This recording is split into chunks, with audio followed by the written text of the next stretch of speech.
बड़ी खबर बुरहानपुर से एक बड़ा अपडेट आ रहा है, जहां बुरहानपुर में रेलवे ट्रैक पर डेटोनेटर बिछाने वाला आरोपी गिरफ्तार हो गया। इस वक्त की बड़ी खबर आपको बता रहे हैं, जहां बुरहानपुर रेलवे ट्रैक पर डेटोनेटर लगाने वाला आरोपी गिरफ्तार। डेटोनेटर ब्लास्ट मामले में आरोपी साबिर गिरफ्तार किया गया है। रेलवे का ही कर्मचारी है आरोपी साबिर। तो देखिए, बड़ी खबर आपको बता रहे हैं, जहां रेलवे ट्रैक पर डेटोनेटर लगाने वाला गिरफ्तार हुआ है। डेटोनेटर ब्लास्ट मामले में आरोपी साबिर को गिरफ्तार किया गया है और साबिर रेलवे का ही कर्मचारी है। आपको बता दें, दिल्ली से एनआईए और इंदौर खंडवा एटीएस उसकी जांच कर रही है। 18 सितंबर को हुए थे डेटोनेटर ब्लास्ट। लेकिन इस बीच बड़ा सवाल ये कि क्या आर्मी स्पेशल ट्रेन को उड़ाने का था प्लान, ये तो अब साबिर से पूछताछ के बाद ही पता चल पाएगा। लेकिन इस वक्त की बड़ी खबर, साबिर जो कि स्वयं रेलवे कर्मचारी है, उसको गिरफ्तार कर लिया गया है और इसी ने यह पूरी प्लानिंग की थी। रेलवे ट्रैक पर डेटोनेटर लगाया था इसने।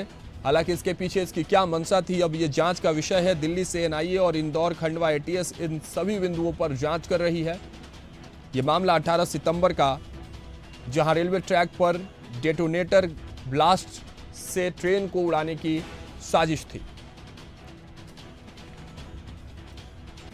रेलवे ट्रैक पर डेटोनेटर लगाने वाला आरोपी गिरफ्तार हुआ है। एटीएस और एनआईए की टीम लगातार जांच कर रही है।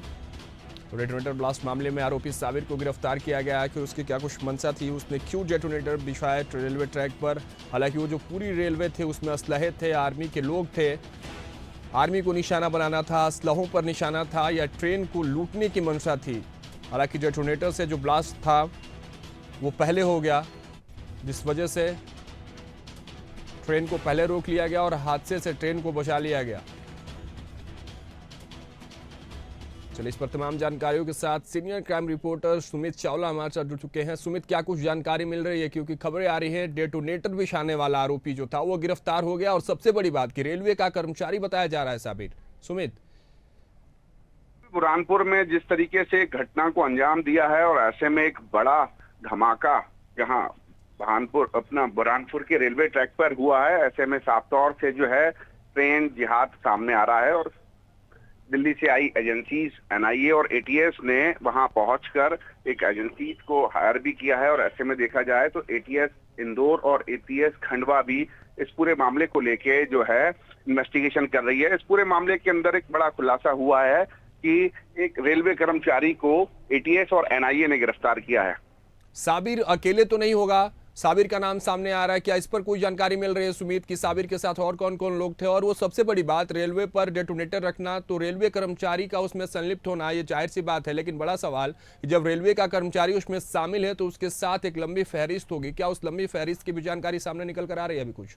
पुलिस हर पहलू पर नजर रखी हुई है। एटीएस, एनआईए और आरपीएफ की जो पुलिस है वो हर लिहाज से मॉनिटरिंग कर रही है, क्योंकि एक बड़ा मामला है। आर्मी की ट्रेन को उड़ाने का प्लान था और ऐसे में जो है जो रेलवे ट्रैक पर जो धमाका हुआ और समय पे जो है लोको पायलट ने गाड़ी रोक ली और जिसके चलते एक बड़ा बचाव हो गया। तो साफ तौर से देखा जाए तो जिस आरोपी को पुलिस ने गिरफ्तार किया है, इन एजेंसियों के माध्यम से लगातार उससे पूछताछ की जा रही है। उसके तार खंगवाले जा रहे हैं कि अलकायदा से जुड़े हैं, तार सिमी से जुड़े हुए काल, और जिस जिस संगठन से, आतंकी संगठन से, किस किस संगठनों से उनके तार जुड़े हुए हैं। पुलिस फिलहाल इस पूरी एजेंसीज को देखते हुए यही सामने आ रहा है कि कहां इसके तार जुड़े हैं, इसकी मॉनिटरिंग और दिनचर्या कहां थी और कितने लंबे समय से ये प्लानिंग कर रहा था और उसके पीछे का मास्टरमाइंड कौन है। ठीक है सुमित, लगातार अपडेट देते रहेगा इस खबर पर, हम आपसे जुड़ते रहेंगे और तमाम अपडेट के साथ दर्शकों को बताएंगे भी कि आखिर साबिर के साथ वो कौन से नाम, वो कौन से तार है जो जुड़े हुए हैं। बहुत बहुत धन्यवाद सुमित हमारे साथ जुड़ने के लिए और तमाम जानकारियों के लिए। देखिए, जिस तरह से सुमित लगातार बता रहे थे आखिर उसके मंशे क्या है, उसके साथ और कौन से लोग जुड़े हैं। एटीएस और तमाम जो टीमें हैं, जांच एजेंसियां लगी हुई हैं, दिल्ली से एनआईए की टीम है, खंडवा एटीएस लगातार लगी हुई है, आरपीएफ मौके पर पहुंचकर तमाम जानकारी और जांच में जुटी हुई, लेकिन अब जांच के बाद ही पता चल पाएगा। हालांकि सेना ने भी दरख्वास्त की थी मध्य प्रदेश सरकार से और जांच एजेंसियों से कि इसकी जांच होनी चाहिए, जिसके बाद अब साबिर का नाम सामने आया है। साबिर के साथ और कौन से लोग थे, साबिर के साथ इस साजिश में और कौन नाम, बड़ी हस्तियां या कोई बड़ी एजेंसियां लगी हुई हैं, इन सबकी जांच होगी, इन सबका जांच होगा और वो तमाम नाम सामने आएंगे, क्योंकि ये बड़ा हादसा, एक बड़ी साजिश करने की जो फिराक में साबिर और उसकी टीम लगी हुई थी, उसको नाकामी मिली। बुरहानपुर में धमाके करने की कोशिश में थे, धमाका पहले हुआ, ट्रेन को पहले रोक लिया गया। हालांकि अब देखना होगा इस जांच के विषय में किन बिंदुओं पर और किन के नाम और सामने नजर आते हैं।